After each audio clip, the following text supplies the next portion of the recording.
ఈరోజు 8:30 సమయంలో వినుకొండ టౌన్లో జిలానీ అనే వ్యక్తి తనకి రషీద్ అనే వ్యక్తికి ఉన్నటువంటి వ్యక్తిగత కక్షల వల్ల రషీద్ అనే వ్యక్తిని నరికి చంపడం జరిగింది. ఇటువంటి చర్యలు ఏమైనా కూడా ఎక్కడైనా ఏదైనా రిపీట్ అయితే చట్టపరంగా చాలా కఠినమైనటువంటి చర్యలు తీసుకోవడం జరుగుతుంది.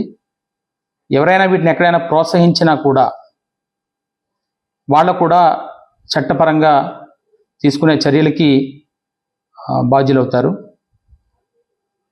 రేపు పట్టణంలో కూడా ప్రజలందరికీ కూడా ఈ విషయాన్ని తెలియజేస్తున్నాము. అందరూ సంయమనం పాటించాలి. ఎటువంటి నేర చరిత్ర ఇకపై కనబడినా కూడా అది ఉపేక్షించడం జరగదు. దీన్ని గమనించమని పోలీస్ నుంచి ఒక హెచ్చరిక అయితే ఖచ్చితంగా చేస్తున్నాము. దీన్ని ఖచ్చితంగా గమనించాల్సిన అవసరం కూడా అందరికీ ఉందని కూడా తెలియజేస్తున్నాం.